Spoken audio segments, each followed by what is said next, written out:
اس پہ بھی میری رہنمائی کریں۔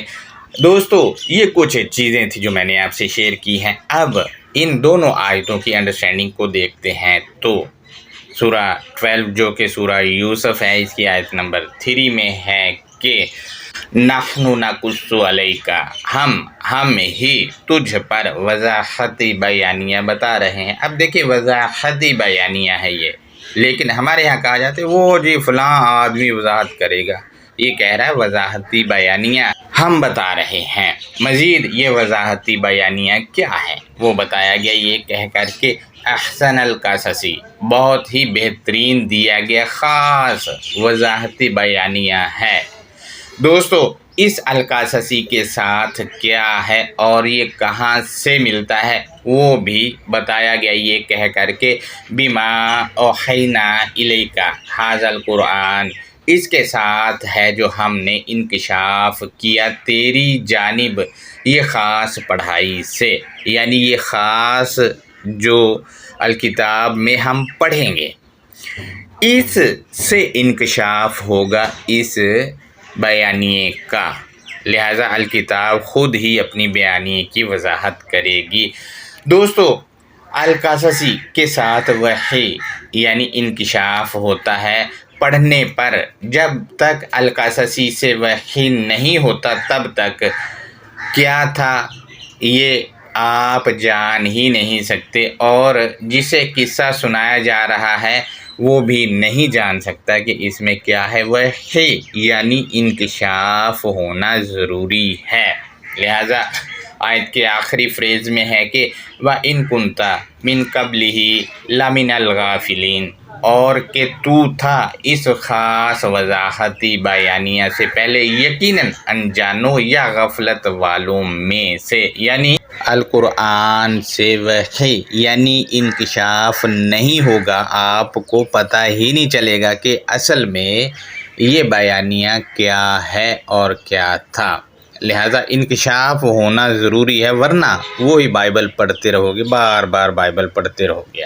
دوستو اگر 1400 سال پہلے بائبل تھی تو اس میں بھی لکھا ہوا ہے تو آیت میں یہ کہنے کی نوبت ہی نہ آتی کہ القرآن یعنی خاص پڑھائی کا انکشاف ہے، جبکہ اس وقت تو بائبل کی وجہ سے یہ قصہ عام تھا، تو غافل کیسے ہو گیا؟ مزید ہم اس سے اگلی آیت کو دیکھتے ہیں تو سورہ 12 کی آیت نمبر 4 ہے، اس میں ہے کہ اذ قال یوسف، اذ ہنگامی حالت کا قرینہ ہے، کسی بھی وقت، اب جتنا مرضی پیچھے چلے جائیں تب بھی اور آج بھی ہنگامی حالت کا قرینہ کسی بھی وقت اپلائی ہو سکتا ہے، کسی بھی وقت یوسف یہ کہہ سکتا ہے۔ کس سے کہے گا؟ ابا یعنی ٹیچر سے۔ لہذا ہم دیکھتے ہیں اذ قال یوسف، تب اس الارض کے باوقار و امین خزانچی نے رائے یا تعبیر یا ویژن کی منصوبہ بندی دینے والے نے بتایا۔ یہاں میں نے لفظ یوسف کا ترجمہ بھی کیا ہے، آپ چاہیں تو ترجمہ نہ کریں، ڈائریکٹ لکھ لیں۔ لہذا آیتوں کی اپنی الارض ہے، اس میں یوسف بطور خزانچی رکھ دیا گیا ہے، اس سے خزانہ آپ حاصل کر سکتے ہیں علم کا، تاکہ یوسف سے پلان بطور خزانہ لیا جا سکے۔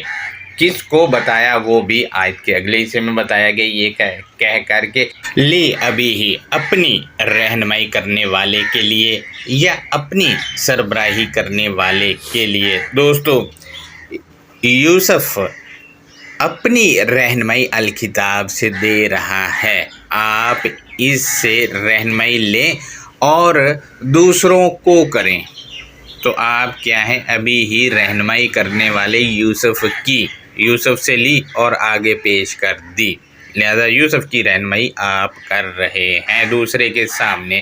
لہذا دوستو ہم مزید آگے بڑھتے ہیں تو یوسف نے کیا کہا وہ بتایا گیا ہے، یا اباتی اٹینشن، میری رہنمائی کرنے والے، یا اس کا دوسرا ترجمہ ہے مجھے لیڈ کرنے والے، یا اس کا تیسرا ترجمہ ہے میری سرپرستی کرنے والے، یا اس کا چوتھا ترجمہ ہے میری ٹیچری کرنے والے۔ لہٰذا یوسف کی رہنمائی کرنے والے کو وہ کہہ رہا ہے کہ انی رأیت احد عشر کوکبا حقیقتاً میری دی ہوئی پلاننگ یا ویژن معاشرتی اندھیرے میں منور انگارے کی مانند چمک کر راستہ متعین کرنے والی ہے۔ لہذا دوستو کوکب کا مطلب ہوتا ہے اندھیرے میں گوہر شپ کی مانند روشنی دے کر راستہ متعین کرنے والے کو۔ ہمارے معاشرے میں اس کو سپر سٹار کہا جاتا ہے۔ لہذا یوسف کی جو پلاننگ ہے یا جو ویژن ہے وہ معاشرتی اندھیرے میں روشن انگارے کی مانند ہے، یعنی اندھیرا ہو اور اس میں ایک کوئلہ جگمگا رہا ہو، اسی طرح ہے وہ روشنی ہے ہمارے معاشرے کے لیے جو راستہ متعین کرے گی۔ مزید کیا ہے وہ آیت کے اگلے حصے میں ہے وَالشَّمْسَ وَالْقَمَرَ رَأَيْتُهُمْ لِي سَاجِدِينَ، اور لائٹ دینے والا اور لائٹ لے کر آگے فارورڈ کرنے والا۔ دوستو لائٹ دینے والا یوسف ہے، اس لائٹ کو لے کر آگے فارورڈ کرنے والا آپ بھی ہو سکتے ہیں اور کوئی تیسرا فریق بھی ہو سکتا ہے۔ لہٰذا میں مثال دوں تو یہ بالکل ایسے ہی ہے جیسے چار بڑے بزرگ جن کے نام کے فقہ ہیں وہ ان فقہ کو فالو کرنے والوں کے شمس ہیں۔ لہٰذا جو فالو کرنے والے ہیں ان کے بڑے مفتی ہوں یا مولوی ہوں وہ ان سے روشنی لیتے ہیں، ان کے نام سے جو کتب منسوب ہیں ان سے۔ لہٰذا پھر کیا کرتے وہ علمی روشنی لے کر آگے فارورڈ کر رہے ہوتے ہیں، لہٰذا وہ قمر کا رول ادا کر رہے ہوتے۔ یہاں پر بھی آیت میں بالکل ایسے ہی ہے، لہٰذا آپ بھی یوسف سے روشنی لیں اور آگے فارورڈ کریں۔ یوسف آپ کو روشنی دے رہا ہے اندھیر نگری چوپٹ راج میں انگارے کی مانند، اس کا یہ روشنی چمک رہی ہے، راستہ متعین کر رہی ہے، اس سے لیں اور فارورڈ کریں معاشرے والوں کو۔ مزید کیا ہے وَالشَّمْسَ وَالْقَمَرَ رَأَيْتُهُمْ لِي سَاجِدِينَ، اور لائٹ دینے والا اور لائٹ لے کر آگے فارورڈ کرنے والا رَأَيْتُهُمْ لِي سَاجِدِينَ، میں نے ان کو ویژن یا پلاننگ دی، وہ مجھ کو ماننے والے ہیں، یعنی جو یوسف کو ماننے والے ہیں یوسف ان کو ویژن اور پلاننگ دے رہا ہے۔ اس ویژن یا پلاننگ کو ماننا ہے، ماننے سے مراد یہ نہیں کہ کہہ دیا ہاں جی ہاں میں مانتا ہوں، ماننے سے مراد یہ ہے کہ عمل بھی کرنا ہے اس بات کو مان کر۔ لہٰذا دوستو یہ ہم مزید دیکھیں تو کوکب یوسف کا دیا گیا معاشرتی پلان ہے جو آیات میں ہے، اور الشمس لائٹ دینے والا یعنی یہی روشنی دے رہا ہے، اور قمر اس کو آگے فارورڈ کرنے والے ہیں۔ اس آیت میں کہیں نہیں لکھا کہ ماتھا زمین پر لگا دیں تو سجدہ ہو جاتا ہے، بلکہ اگر ان کا جو عقیدہ ہے کہ خلا والے سورج اور چاند اور ستارے ہیں تو وہ تو ماتھا زمین پر لگا ہی نہیں رہے ہیں۔ یہ ایک بہت بڑی دلیل ہے کہ ماتھا زمین پر لگانے سے کوئی سجدہ وجدہ نہیں ہوتا، بلکہ سجدہ تو ماننا، فرما برداری کرنا اور عمل درآمد کرنے کو الکتاب کے مطابق کہا جاتا ہے۔ لہٰذا یہ جو ہے کوکبن یہ اور الشمس والقمر یہ یوسف کو ماننے والے ہیں، اور شمس لائٹ دینے والا وہ کون ہے؟ یوسف ہے، اس کو ماننا ہے۔ وہ فرد بھی ہو سکتا ہے جو یوسف سے روشنی لے کر دوسروں کو فارورڈ کرتا ہے، وہ بھی شمس ہو سکتا ہے، اور اس کو فالو کرنے والے وہی چیز دوسروں کو آگے فارورڈ کریں گے تو وہ روشنی لے کر آگے فارورڈ کرنے والی یعنی القمرہ ہیں، اور یہ یوں ترتیب سے چلتا ہے سارا معاملہ۔ دوستو یہاں کہیں نہیں لکھا کہ انہوں نے ماتھا زمین پر لگا کر سجدہ کیا، اور نہ ہی الکتاب المبین سے یہ ثابت ہے۔ یہ ہمارا آج کا لیکچر تھا۔ اس پر کوئی سوال ہے تو وہ آپ ہم سے ضرور کریں آج کے لیکچر کے کومنٹ میں جا کر۔ وہ دوست جنہوں نے ہمارے باقی لیکچرز کا جائزہ نہیں لیا ہے رکوع سجود والے پر، تو وہ لے سکتے ہیں۔ یوٹیوب ہمارے ٹائم لائن پر موجود ہیں اور ترتیب سے پڑے ہوئے ہیں، ان کا جائزہ لیں، اور کوئی سوال ہے تو وہ آپ ہم سے ضرور کر سکتے ہیں۔ اللہ حافظ، اپنا بہت زیادہ خیال رکھیں۔